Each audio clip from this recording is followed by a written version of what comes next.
Good evening students, कैसे हैं बेटा? एसएचएम के और न्यूमेरिकल ले चले हैं। नेक्स्ट लेक्चर है एसएचएम का जिसमें हम न्यूमेरिकल ले रहे हैं। ठीक है बेटा, तो नेक्स्ट न्यूमेरिकल हम यहाँ पर ले रहे हैं। लास्ट लेक्चर पे शायद 10th न्यूमेरिकल लिए थे। नेक्स्ट है 11। Choose incorrect statement regarding undamped oscillation. The potential energy of the body executing SHM at the mean position can be non zero.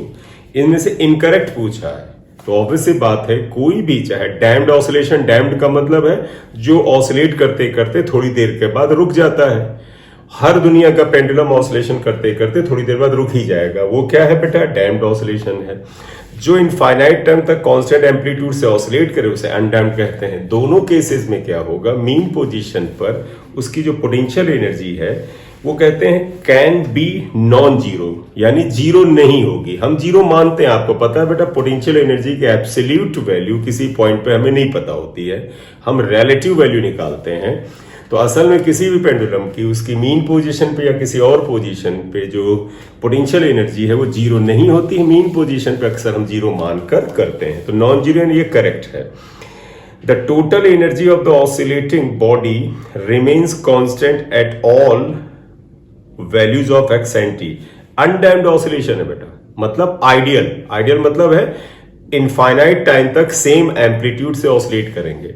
और जब इनफाइनाइट टाइम तक सेम एम्पलीट्यूड से oscillate करेंगे इसका मतलब एनर्जी लॉस नहीं होगा। इसका मतलब total energy is constant at every position and at every instant, right? तो second is also correct, but they ask about the incorrect. Next, third option is the time period of spring pendulum in falling freely lift is infinite. Third option अगर आप देखें तो बेटा spring pendulum की बात कर रहे हैं। You know that time period of spring pendulum is √m/k, ये आता है। और इसमें g का कोई भी रोल नहीं है। तो पता है जब एक लिफ्ट फ्रीली फॉल करती है, हमने इसको पढ़ा हुआ है, कहां पर? हमने इसको लॉज ऑफ मोशन में पढ़ा हुआ है। जब इस लिफ्ट का या किसी भी बॉडी का आप ये से हम ब्रेक कर दे, ये अंडर ग्रेविटी यानी A=G जब फॉल करता है तो इसके अंदर किसी भी बॉडी में क्या होता है? वेटलेसनेस होती है। इसका मतलब G की वैल्यू 0 होती है। तो वेटलेसनेस में G की वैल्यू 0 होती है। It will affect the time period of simple pendulum. इस सिंपल पेंडुलम के टाइम पीरियड को प्रभावित करेगा। स्प्रिंग पेंडुलम में G का टर्म आता नहीं है, इसलिए फर्क नहीं पड़ेगा। तो इसका मतलब इन्होंने जो आंसर दिया है वो गलत दिया है। याद करो, अगर सिंपल पेंडुलम होता तो G' 0 होता, G' 0 रखते तो T इन्फिनिटी आता। लेकिन कब आता बेटा? जब सिंपल पेंडुलम है। लेकिन स्प्रिंग पेंडुलम में ऐसा कुछ नहीं है। इसका मतलब स्प्रिंग पेंडुलम का time period freely falling lift के अंदर इनफाइनाइट नहीं होगा। तो ये ऑप्शन गलत है, तो इनकरेक्ट, ये इनकरेक्ट है। तो दिस ऑप्शन, ये जैसे 3 है, is incorrect. Question number 12. If the length of simple pendulum is equal to the radius of earth, then the time period. ये बड़ा पॉपुलर डेरिवेशन है बेटा, आपको याद होगा कि length of simple pendulum is equal to the radius of earth. मतलब एक सिंपल पेंडुलम है, इसका जो बेटा लेंथ है वो रेडियस ऑफ अर्थ के बराबर है। RE is radius of earth, right? Then they want the formula of the time period of pendulum. मैं तुम्हें बताऊं, एक फार्मूला याद कर लो और ये बड़ा काम करता है। We know that time period of a pendulum whose length is comparable to the radius of earth. ये याद रखो बेटा, एक ऐसा पेंडुलम जिसके स्ट्रिंग की लंबाई L जो है वो अर्थ की रेडियस के बराबर का मैं नहीं बात करो, कंपैरेबल, तुलना में, मतलब अर्थ की रेडियस का आधा हो, अर्थ की रेडियस के बराबर हो, अर्थ की रेडियस के दुगना हो, अर्थ की रेडियस का 1/4 हो, मतलब जिसकी लेंथ को हम अर्थ की रेडियस से कंपैरिजन कर सके, उसके लिए T का फार्मूला होता है 2π√। देखो आम फार्मूला L/G होता है, इसमें L को आप नीचे ले आइए तो आप ऐसे लिख दीजिए, इसे 1 लिख दीजिएगा और यहां 1/L आएगा प्लस 1/RE आएगा, जहां RE को रेडियस ऑफ अर्थ लिखते हैं। RE इज रेडियस ऑफ अर्थ। तो ये फार्मूला अगर याद रख लो, ये उस स्थिति में लगता है जब लेंथ जो है अर्थ के रेडियस के कंपैरिजन में होती है। अब इस क्वेश्चन में यही दे रखा है कि length of pendulum is equal to the radius of earth. Radius of earth का सिंबल ये ले रखा है। तो यहां पर आप आ जाइएगा, हियर देखो गिवन क्या है बेटा, L equal to R E, no doubt R E का सिंबल ये आर लिया है, देयरफॉर बताइएगा T इक्वल टू क्या हो जाएगा 2 pi under root 1 upon G 1 upon R plus 1 upon R, मतलब जहां आर ई है वो आर से रिप्लेस कर देंगे, जहां L है उसे आर से रिप्लेस कर देंगे, तो that would be equal to 2 pi under root G 2 upon 1 upon G 2 by R, ये आया, तो that would be equal to 2 pi under root R upon 2g आएगा, ये आंसर आएगा। और ये आंसर जो ऑप्शन में है that is 2, hence answer is option 2, option 2 is correct. अब नेक्स्ट क्वेश्चन शुरुआत से हम लोग कर रहे हैं, क्वेश्चन नंबर 1 से 10 पहले लेक्चर में था, अब 11 ऑनवर्ड यहां पर है, नंबर 13 देखिएगा, the period of oscillation of a simple pendulum of length L suspended from the roof of a vehicle which moves without friction down an inclined plane of inclination 60 degree is given by, right? तो आप इसे 60 degree का generalise form में करो। देखिए इन्होंने question में दिया है कि इंक्लाइन प्लेन है, स्मूथ है, इसके ऊपर एक ऐसे व्हीकल आ रहा है विदाउट फ्रिक्शन, इसकी सीलिंग के साथ एक पेंडुलम हैंग किया गया है, ये पेंडुलम है and it makes some angle theta. तो एक्चुअली क्वेश्चन में 60 दिया है, क्वेश्चन में थीटा इज 60 डिग्री, हम आंसर थीटा में निकाल रहे हैं। तो दे हैव गिवन ये एंगल भी थीटा है, ये भी थीटा है। तो क्वेश्चन की लैंग्वेज फिर पढ़ लीजिए, the period of oscillation of a simple pendulum of length L suspended from the roof of a vehicle which moves without friction down an inclined plane of inclination theta is, theta या इन्होंने 60 दिया, ये आएगा। Rule समझिएगा बेटा, पहला इसमें ध्यान रखना है, लॉज ऑफ मोशन में हमने ऐसा क्वेश्चन किया, वो क्या है तुम्हें याद होगा, अगर कोई भी चीज एक इंक्लाइंड प्लेन पे रखी जाएगी तो उसका जो इस बॉडी के ऊपर क्या क्या लगेगा जरा ध्यान से देखिएगा, इसका वेट mg नीचे लगेगा, इसका एक कंपोनेंट इधर आएगा mg cos थीटा और एक कंपोनेंट इधर आएगा mg sin थीटा। अब आप एक बात समझ लीजिए बड़े ध्यान से, ये जो हमने बताया कोई इंक्लाइन प्लेन है, थीटा इंक्लाइनेशन पे है, किसी भी बॉडी का वेट mg डाउनवर्ड होता है, बेटा ध्यान रखिएगा, वेट mg इज डाउनवर्ड, ये हमेशा डाउनवर्ड होता है, और इसका एक कंपोनेंट ये कॉस में और ये कंपोनेंट साइन में आ जाता है, इसमें किसी को डाउट नहीं। ये जो कंपोनेंट हमने किया है ध्यान रखिएगा, अभी ये बॉडी केवल इंक्लाइन प्लेन पे रखी हुई है, यानी ये जो व्हीकल है it is only stationary, then what is happening here, this pendulum having weight mg and component this, अभी ये रखा हुआ है, लेकिन उन्होंने कहा it is free to move downward without friction, लेकिन ये नीचे की ओर सम एक्सेलरेशन से नीचे आ रहा। And I think you must have remembered, आपको ध्यान होगा कि जब भी इंक्लाइन प्लेन पे कोई बॉडी स्लाइड करती विदाउट फ्रिक्शन तो उसका एक्सेलरेशन जो था a, it was g sine theta.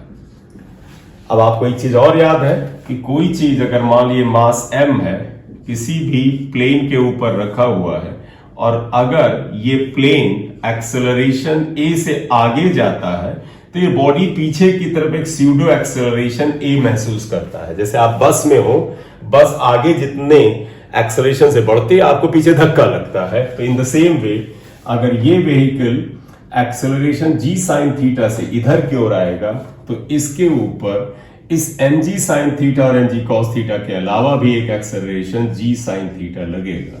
ये इसका बेटा स्यूडो एक्सेलरेशन है, और इस स्यूडो एक्सेलरेशन में इस बॉडी के मास m को अगर हम मल्टीप्लाई कर दें तो हम कहेंगे जिस डायरेक्शन में स्यूडो एक्सेलरेशन, बेटा pseudo acceleration g sine theta है, उस डायरेक्शन में mg साइन थीटा लगेगा, लेकिन ये इसको कैंसिल कर देगा, देखो कैंसिल। तो असल में देखें इस बॉडी के ऊपर इफेक्टिव वैल्यू ऑफ g जो होगा वो सिर्फ g cos थीटा बचेगा, क्योंकि mg cos थीटा तो वेट है। तो लिखेंगे since mg sin theta cancel each other, therefore net weight equal to mg cos theta, और वेट इक्वल टू mg होता है mg डैश चाहे लिख दो बेटा, mm cancelled, therefore g dash is g cos theta। इस तरह का व्हीकल जो इस इंक्लाइंड प्लेन पे नीचे की तरफ विदाउट फ्रिक्शन स्लाइड करता है, तो उसका एक्सेलरेशन g ना होकर के g cos थीटा हो जाता है। अब आपको पता है कि किसी भी जगह पर एक्सेलरेशन अगर g है, time period of pendulum 2 pi under root l by g होता था। तो आप याद रखना, सिंस टाइम पीरियड का formula under root 2 pi under root l by g होता है, but in this platform inclination g is actually g dash, तो आप इसे g डैश लिखते हैं। Therefore 2 pi under root l upon g cos theta होगा। आप याद कर लो बेटा, अगर थीटा इंक्लाइनेशन पर कोई व्हीकल स्लाइड करे विदाउट फ्रिक्शन तो g की वैल्यू g cos थीटा हो जाती है, इसलिए टाइम पीरियड ये हो जाता है। अब क्वेश्चन में गिवन है since theta equal to 60 degree, t equal to 2 pi under root l upon g cos 60, cos 60 is sin 30, g by 2 हो जाएगा, 2 pi under root l upon g half आ जाएगा, क्योंकि cos 60 की वैल्यू आपको ध्यान होगा हाफ होता है, तो that would be equal to 2 pi under root 2l upon g होता है। ठीक, तो ये आंसर हुआ यहां पर, and that is equal to the option first. तो फर्स्ट ऑप्शन आंसर होगा, आंसर इज 1 आंसर आ जाए। नेक्स्ट क्वेश्चन ले लेते हैं, क्वेश्चन 14 आते हैं। A simple pendulum oscillates, the amplitude of oscillation is reduced to 1/3 of its initial amplitude A0 at the end of 10 oscillations. After completes 20 oscillation, its amplitude must be. तो कहते हैं ये damped oscillation हुआ बेटा। तो पता है कि आम तौर पर हम जब एक पेंडुलम लेते हैं तो हम मानते हैं कि इनफाइनाइट टाइम तक वो सेम एम्पलीट्यूड से ऑसिलेट करता रहेगा। इसे अनडैम्ड ऑसिलेशन कहते हैं, जिसके बारे में हम आम तौर पर पढ़ते हैं वो अनडैम्ड मानते हैं। जब ये कह रहे हैं कि 10 ऑसिलेशन के बाद एम्पलीट्यूड 1/3 रह जाता है, इसका मतलब ये डैम्ड ऑसिलेशन है। और तुम्हें याद होगा, we know that in damped oscillation amplitude A is equal to A0 e power minus BT by 2m होता है। M is the mass of the pendulum, T is the time, B is damping constant. अब इस फार्मूले का अगर हम इस्तेमाल करते हैं तो आप देखिए क्या कहते हैं। पहला केस, फर्स्ट केस में उन्होंने बोला है आफ्टर 10 ऑसिलेशंस, तो how many oscillations are there? 10। तुम्हें पता है, मैं आप जो बोल रहा हूं ध्यान से सुनेगा, टाइम टेकन इन 1 ऑसिलेशन को हम कैपिटल T टाइम पीरियड से लिखते हैं, तो time in 10 oscillation is 10t आएगा। देखो एक ऑसिलेशन में इतना टाइम, तो 10 ऑसिलेशन में 10t आया। और उस समय जो A होगा that is equal to A0 by 3। इन्होंने 1/3 दे रखा है बेटा, ये 1/3 हो जाता है A0 बाई 3। तो अगर आप इसको अप्लाई करें तो A0 by 3 equal to A0 e की पावर माइनस B, T की जगह आपको 10t रखना है, रख लें, पॉइंट 2m, ये आ गया। हम m इसको कैंसिल नहीं करेंगे बेटा, पड़ा रहने देते हैं, देखते हैं इसमें क्या। तो ये आ गया। आप ध्यान रखो, 3 को अगर ऊपर ले जाओ, 1/3 है बेटा, इसको अगर हम 3 कर लें तो e की पावर माइनस को प्लस कर सकते हैं, e की पावर 10BT बाई 2m आएगा, इक्वेशन 1। इतना ध्यान रख लेना। ये 1/3 आया, इसको रेसिप्रोकल किया तो ये माइनस क्या होगा। सेकेंड केस में उन्होंने क्या कहा है, 20 ऑसिलेशन के बाद एम्पलीट्यूड क्या हो जाएगा, यानी we have to find out A after 20 oscillation, यानी T is 20t। Why 20t बेटा? एक चक्कर में एक ऑसिलेशन में टाइम T, तो 20 में 20t आएगा। देयरफॉर फिर बेटा आप यहां इस इक्वेशन को इस इक्वेशन में आप अप्लाई करें, A equal to A0 e की पावर माइनस B, T की जगह आप 20t बाई 2m लिख लें, ये आ जाता है। A equal to A0 e की पावर माइनस, यहां जाइएगा, देखो कैलकुलेशन की रिक्वायरमेंट होती है, इसे 1/3 ही रखे रहे, तो ये e की पावर माइनस 10dt है। इसको इक्वेशन नंबर 2 रख लो। फ्रॉम 1 से अगर आप देखिए तो क्या आता है, e की power minus 10bt upon 2m is equal to 1/3 है। तो e की पावर, देखो बेटा हम ये लाना चाहते हैं, ध्यान रखिएगा, e की power minus 10bt by m, minus 10bt by m है, e की power minus 10bt by m है, और ये e की पावर हाफ है, तो हम इसे इसकी पावर हाफ लिख सकते हैं बेटा, ऐसे लिख सकते हैं ना बेटा, क्योंकि आप वापस ही यहां ले आइए, आ जाएगा इक्वल टू 1/3।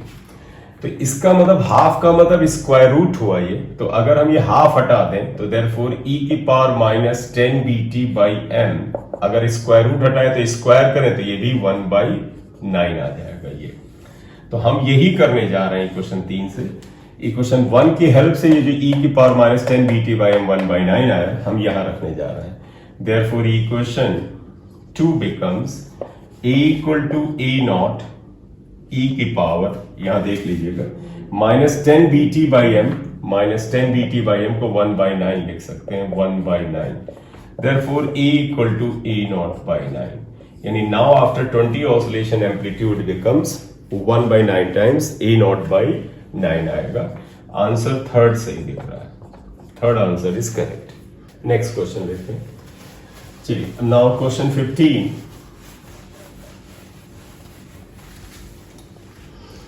क्वेश्चन 15 ये क्या कहता है, आप देखिएगा क्या कह रहा है।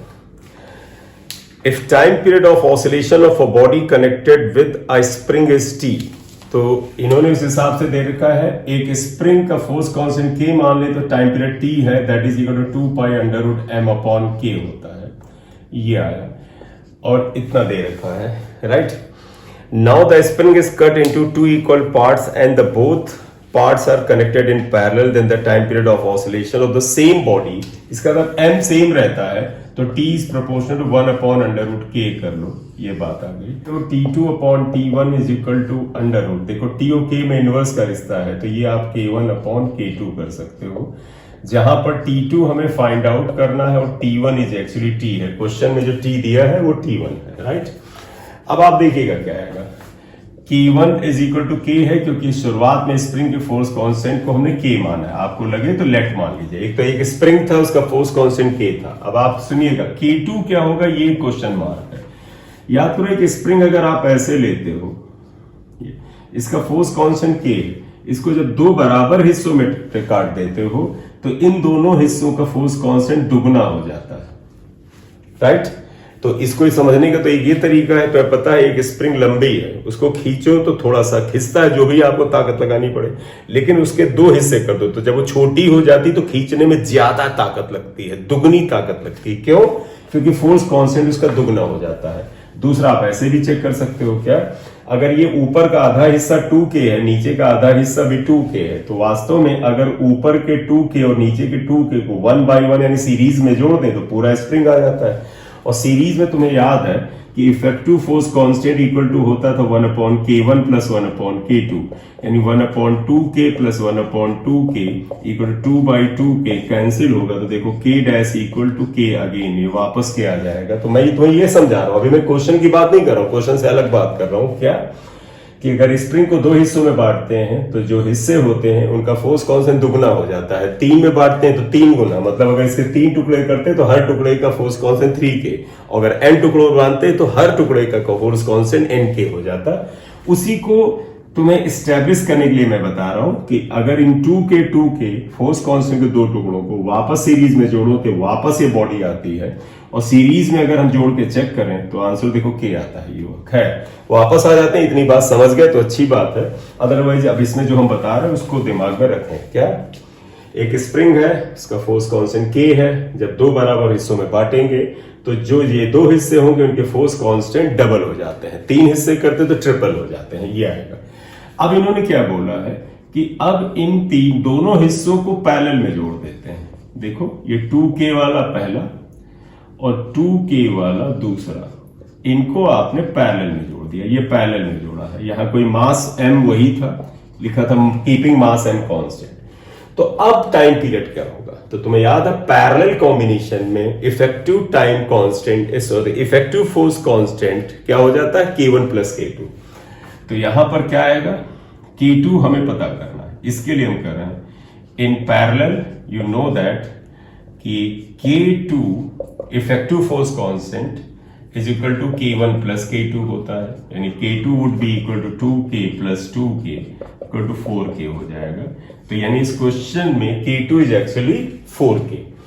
आइए इसको उठा के इस इक्वेशन में रखिए यहां पर, तो देखिए क्या आएगा, T2 have to find out, T1 को हमने T लिया है, क्वेश्चन में दिया है, K1 इज एक्चुअली K, देखिए K है, K2 बिकम्स 4K, कैंसिल होगा, तो आप देखें क्या आता है, T2/T इक्वल टू 1/2, क्योंकि K 4 बाहर आएगा तो 2 बचेगा, therefore T2 equal to T/2, ये आंसर आ रहा है। तो आंसर ऑप्शन में देख लें अगर, which option is correct, first option is correct. ठीक, इसको एक बार जाके नोट्स में जो इसकी थ्योरी पढ़ाई थी उसमें देख लेना, अगर नहीं पढ़ाई आगे इसके लेक्चर डालेंगे तो उसमें देख लीजिएगा सीरीज पैरेलल में कैसे है। क्वेश्चन 16 आ जाइएगा। A simple pendulum oscillates with the time period t. Now another identical body is put on it without disturbing the system. Then the new time period is. इसका मतलब समझना बेटा, एक सिंपल पेंडुलम था, ये ऑसिलेट कर रहा है, इसके ऊपर ये बॉडी रखी हुई, मास m है। कहते हैं अब जब ये ऑसिलेट कर रहा था तो इसका कुछ टाइम पीरियड t था। अगर हम इसके ऊपर इतना ही बड़ा, यानी now the mass is 2m becomes twice, तो एक पेंडुलम ऑसिलेट कर रहा था विदाउट डिस्टर्बिंग, यानी उसमें कोई जर्क डिस्टर्बेंस आने बगैर अगर मास ऐड करते हैं तो कहते हैं कि मास दुगना हो जाएगा। कुछ भी ऐड कर दे, दुगना तिगुना से, तो टाइम पीरियड पे क्या फर्क पड़ेगा, तो t इक्वल टू 2π√L/g होता है। मैंने डिपेंडेंस ऑफ टाइम पीरियड जब पढ़ाया था, या जब लेक्चर में देंगे तो आप पढ़ लीजिएगा कि टाइम पीरियड का मास से कोई लेना देना नहीं होता है। तो मास बेटा चाहे आप जितना बदल दो, इसके ऊपर एक दुगना क्या 10 गुना कर दो, टी पे फर्क नहीं पड़ेगा। तो आप क्या लिखोगे, time period is independent of the mass of the body oscillating, it is independent, hence on adding identical mass there will be no effect on the time period. तो ऑप्शन इसमें क्या है, पहला है डिक्रीजेस, दूसरा इंक्रीजेस, तीसरा remain same, तो answer will be remain same. तो आंसर थर्ड रिमेन सेम। तो मास ऐड करने से टाइम पीरियड में फर्क नहीं पड़ता है। ठीक है बेटा, इस लेक्चर में ये क्वेश्चन रखते हैं, नेक्स्ट में इसके आगे के क्वेश्चन लेंगे। Thank you.